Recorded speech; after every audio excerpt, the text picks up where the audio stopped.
ଜୟ ଜଗନ୍ନାଥ ସାଙ୍ଗମାନେ।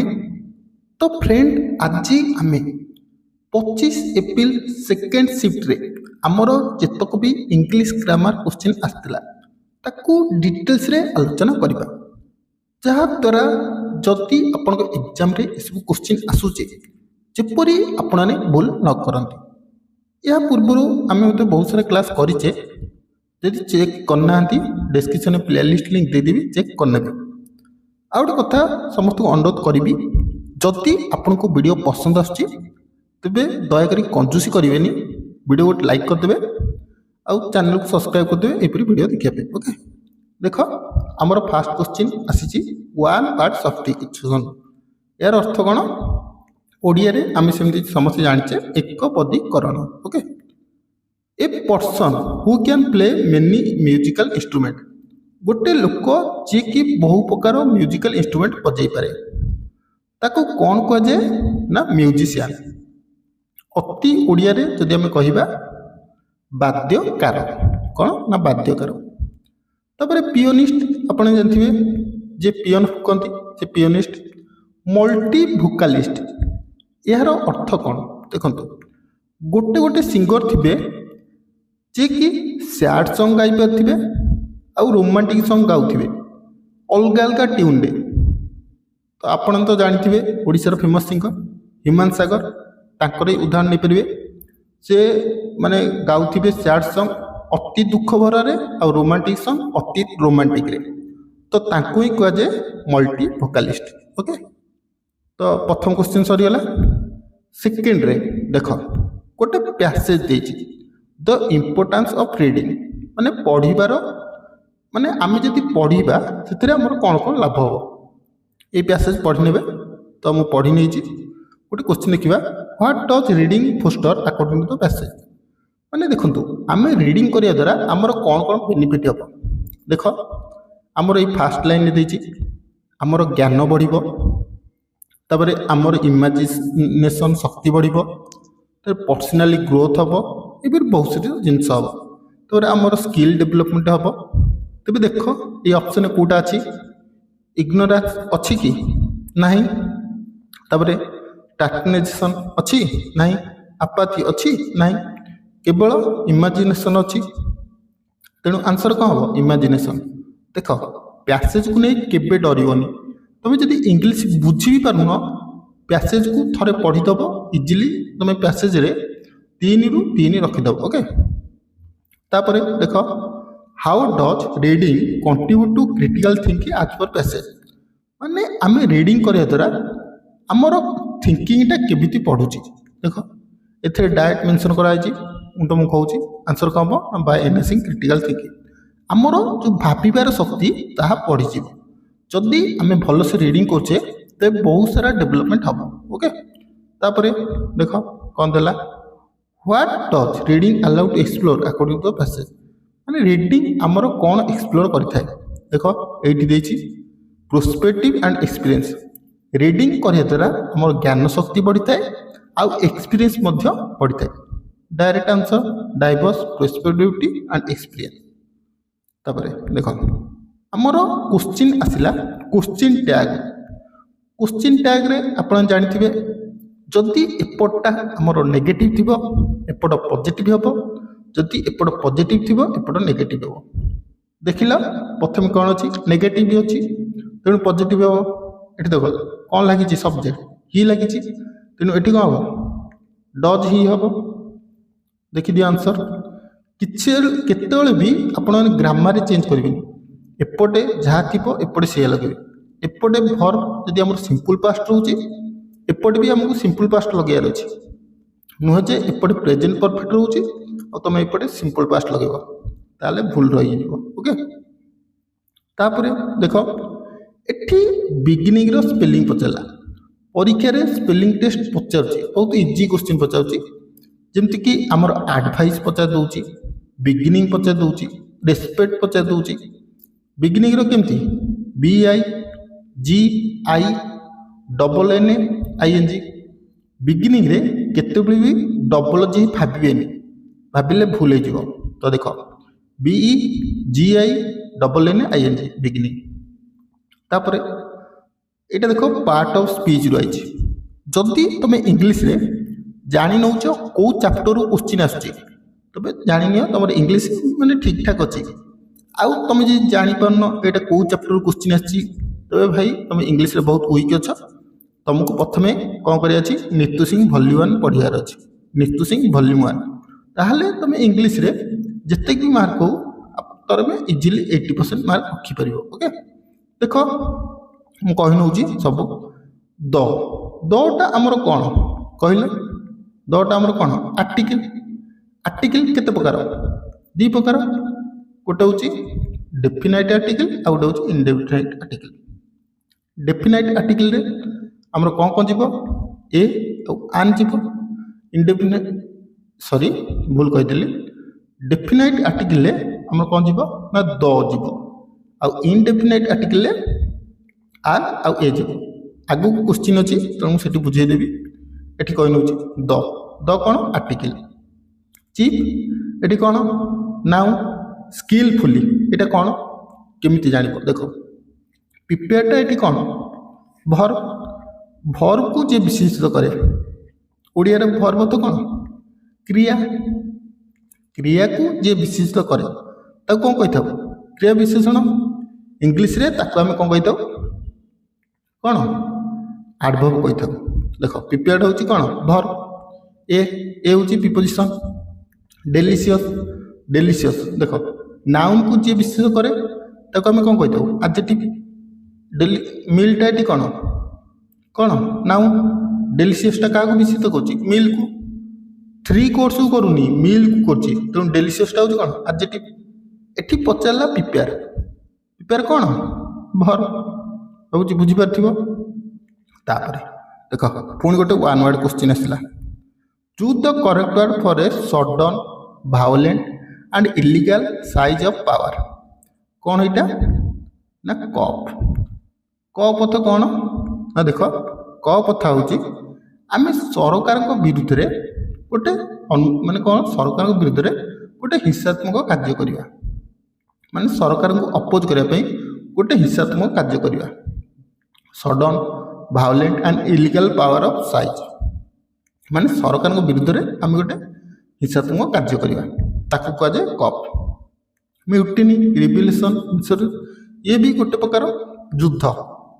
କିନ୍ତୁ ଏଇଟା କାହା ବିପକ୍ଷରେ କରାଯାଏ? ନା ଆପଣ ଗୋଟେ ଅନୁଷ୍ଠାନରେ କାମ କରୁଛନ୍ତି, ଆଉ ଯେଉଁ ଅନୁଷ୍ଠାନରେ ଆପଣମାନେ କାମ କରୁଛନ୍ତି ସେଇ ମାଲିକ ବିରୁଦ୍ଧରେ ଆପଣମାନେ ମିଶିକି ଗୋଟେ ଷଡ଼ଯନ୍ତ୍ର କରୁଛନ୍ତି। ସପୋଜ୍ ଆପଣ ଗୋଟେଟି କାମ କରୁଛନ୍ତି, 5 ଜଣ କାମ କରୁଛନ୍ତି। 5 ଜଣ ମିଶିକି ଆପଣ ଯାହା ପାଖରେ କାମ କରୁଛନ୍ତି ମାଲିକ ଅଛି ତା ବିରୁଦ୍ଧରେ ତୁମେ ଗୋଟେ କ'ଣ କରୁଛ? ଆନ୍ଦୋଳନ କରୁଛ। ତାକୁ ତାହେଲେ ମ୍ୟୁଟିନି କୁହାଯାଏ। ଆଉ ଗୋଟେ କଥା, ମ୍ୟୁଟିନି ଯାହା, ରିଭଲ୍ୟୁସନ୍ ସେଇଆ, ଇନ୍ସରେକ୍ସନ୍ ସେଇଆ। ତିନିଟା କହୁଛି ସିନୋନିମ୍। କପ୍ ହେଉଛି one word for a sudden violent and illegal seize of power, ଯାହାକି ଆମେ କହିପାରିବା ସରକାରଙ୍କ ବିରୁଦ୍ଧରେ ହିଂସାତ୍ମକ କାର୍ଯ୍ୟାନୁଷ୍ଠାନ କରିବା। ତାପରେ ଦେଖ ଆମର ଆର୍ଟିକିଲ୍ କୋଶ୍ଚିନ୍ ଆସିଲା। I have fixed dash appointment with the doctor.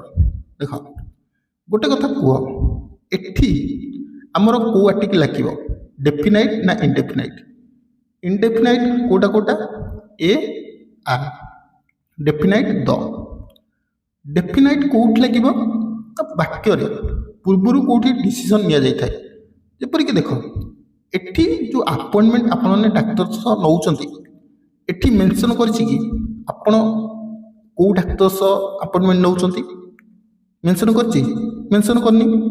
ଆପଣଙ୍କ ଦେହ ଖରାପ ହେଲା, ଆପଣମାନେ ଡାକ୍ତରଖାନା ଗଲେ, ଆପଣ ଯେଉଁ ଆପଏଣ୍ଟମେଣ୍ଟ ନେବେ ତା ପୂର୍ବରୁ ତ କିଛି ଫିକ୍ସ ହେଇନଥିବ ନା। ତେଣୁ ଏଠି ଲାଗିବ କ'ଣ ଲାଗିବ? ଆନ୍ ଲାଗିବ। ଦେଖ ଇନଡେଫିନାଇଟ୍ ଆର୍ଟିକିଲ୍ ଦୁଇ ପ୍ରକାର, ଗୋଟେ ହେଉଛି ଏ, ଗୋଟେ ହେଉଛି ଆନ୍। ଏଇଟା କେଉଁଠି ଲାଗିବ? ନା ଆମର କେଉଁଠି? ନା କନସୋନେଣ୍ଟ ପାଖରେ। ଆନ୍ଟା କେଉଁଠି ଲାଗିବ? ଭାୱେଲ୍ ପାଖରେ।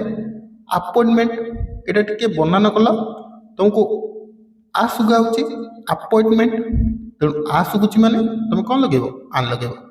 ଦେଖ ଏ ଇ ଆଇ ଓ ୟୁ ଆମେ ଏଇଟା ପିଲାବେଳେ ପଢ଼ିଛେ, କିନ୍ତୁ କମ୍ପିଟିଟିଭ୍ ଏକ୍ଜାମ୍ରେ ତା'ର କିଛି ବି ଭ୍ୟାଲ୍ୟୁ ନାହିଁ। ତୁମକୁ ପଢ଼ିବାର ଅଛି ଯେ କେଉଁଠି ଏ ଶୁଗା ହେଉଛି, କେଉଁଠି ଆ ଶୁଗା ହେଉଛି।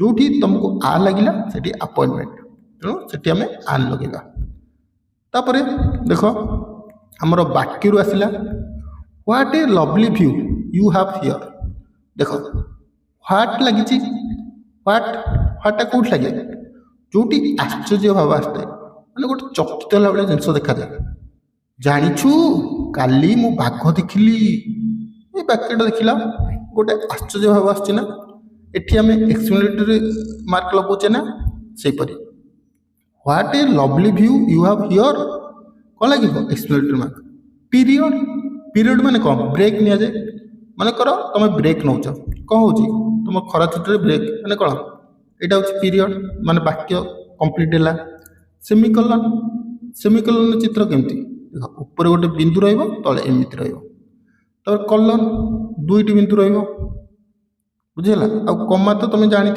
एमती देख पुणी आम पार्ट ऑफ स्पीच आसला he can run quickly to the catch the bus quickly यहाँ क्या विशेष कर रन को रन ये कौन भर तेणु जोटा भर को विशेष कर कौन एडभर तो परीक्षा पचारदेव कैचटा कौन कैचटा कौन से भर तापर देख गोटे आसला वाक्य को आरेंज करने तुम जानी वाक्य को आरेंज करने कौन कौन दरकार हुए गोटे कर्ता दरकार हुए तापर कि गरम तो भाई मैंने देखुपार भाई भौणी जी भी देखुच प्रबल गरम तेणु भाई वीडियो को लाइक करना प्लीज यार गोटे लाइक तो कर ना बड़ भाई बड़ कि सान भाई तब देख वाक्य को तैयारी करने कौन कौन दरकार कर्ता दरकार कर्म दरकार आ क्रिया दरकार तो तुम ये खोज कर्ता किए देख कर्ता हूँ देख ये उई अच्छी प्रोनाउन वाक्यर आरंभ में आम प्रोनाउन कि नाउन लगे पार तापर देख तापर कौन लगे देख उई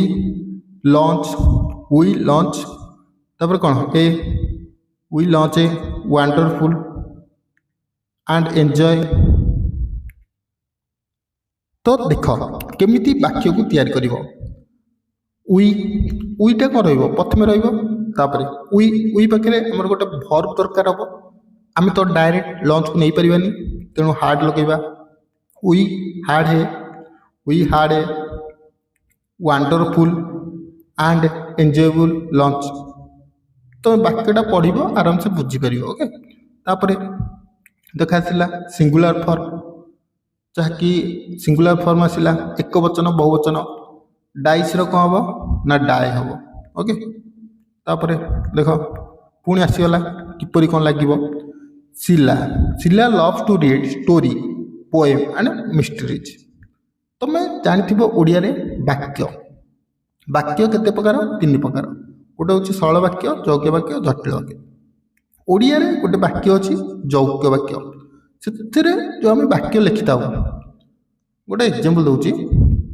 मु बजार गली सौदा आनिली ओ गुपचुप खाइली एठी आम कौन लगे था मु बजार कली तापर मु गोटे कमा लगे था ना सौदा आनिली ओ गुपचुप खाइली ये सेमती भाव दो ना सिला लव टू रीड स्टोरी कमा पोएम्स एंड मिस्ट्रीज जिते आम एकाधिक वाक्य को जॉइंट करूँ तबे आम कौन लगे था कमा लगे था बुझेगा तापर देख आसला वाक्य एक्टिव टू पैसिव एठी गोटे एक्टिव वाक्य देती ताकू पैसिव कन्वर्ट करिया पैसिव कन्वर्ट कले कौन करा जिवो आमर एपटे जो नाउनटा थिबो सेटा आगु को निया जिवो तेणु देख ये कौन अच्छी a red bird a bright red bird तेणु आम कौन कले डायरेक्ट ताको आगु नहीं गले a bright red bird was seen देख ये वाक्यटा कौन थी आमर देखला एटा सिंपल पास्ट थी आम ताको बहुत सिंपल को नहीं गले और देख सिंपल पास्ट रे जिते वाक्य को तुम बहुत सिंपल को नब वाज लगे तापर भर्ब 3 लगे V3 तो देख एठी वाज लगिला सहर आम कौन कर V3 सीन करदे तेणु कौन है a bright red bird was seen in the garden by me okay आई थिला आई रो हमर कौन है मी हो गला ओके तापरे देख गोटे वाक्य देला बिनोभेलेंट, यार अर्थ कौन? निष्ठुर कटुर आम कहीपर, किंतु बिनोभेलेंट माने कौन? दयालु, काइंड कहवा, मर्सीफुल कहीपर, जेनेरियस कहीपर, किंतु क्रुएलटा कौन हम? तार अपोजिट हम। ये कौन पचार? आंटोनिम पचार। तेणु बिनोभेलेंट कौन हम? क्रुएल हम। ओके, सिनोनिम आंटोनिम तुम जब पढ़ी कर भाई परीक्षा छाड़ीदेव, भूलभाल करनी, मार्क कटिज। ओके, इनसिसेंट यार अर्थ कौन ना? लगातार। ओके, कंटिन्यूअस कौन? लगातार। Periodic, intermediate, occasional, break. Break यार अपोजिट हो पार। ओकेजनाल माने कौन? बेले बेले। पीरियोडिक माने कौन? थर को थर। तेरे ये सब कौन हो? अपोजिट हो, किंतु कंटिन्यूअसटा कौन हम? तार सिनोनिम हम। ओके, तापर आमर प्रिपोजिशन आसला my sister is allergic dash to पियन। तो ये कौन लगे? टू लगे। तो मुझे कहूँ इंग्लीश कौन कौन मेन चैप्टर अच्छी मत कमेंट कर कि भाई गोटे वीडियो बनाओ इंग्लीश रे कौ चैप्टर आमको पढ़ार अच्छे। देख से चैप्टर को पढ़ इंग्लीश तुम 90% मार्क रखिपर। आउ इंग्लीश रे केतले फुल मार्क इच्छा करनी, कारण भाई मोर तो निजर रोनी, तुम कौन रही। तेणु भाई फुल मार्क इच्छा करनी, 90% ट्राए कर आराम से रही। ओके, तापर देखो 19 number they always go dash the park और सैटरडे। ये कौ प्रिपोजिशन लगे? टू। पचार टू ये कौन कौन प्रिपोजिशन? ऑलवेज ये कौन? वर्ब। दे कौन? प्रोनाउन। एमती पढ़ो इजिली एग्जाम हम। ओके, तब निम्बेल। निम्बेल अर्थ कौन? ये पचारा निम्बेल अर्थ कौन ना? आम कहीपर चालाक। एग्ली अर्थ चालाक। स्लो अर्थ धीरे। क्लुस्मी अक्वार्ड। इसेपरी बोका अर्थ रे जीव, बोका निबोध। तापर देख पुणी आसला पैसिव कन्वर्ट करा। The hunter kill the lion. ये देख लायन को नब द लायन। ये देख अच्छी सिंपल पास्ट, ताको आहरी पास्ट नहीं जीव।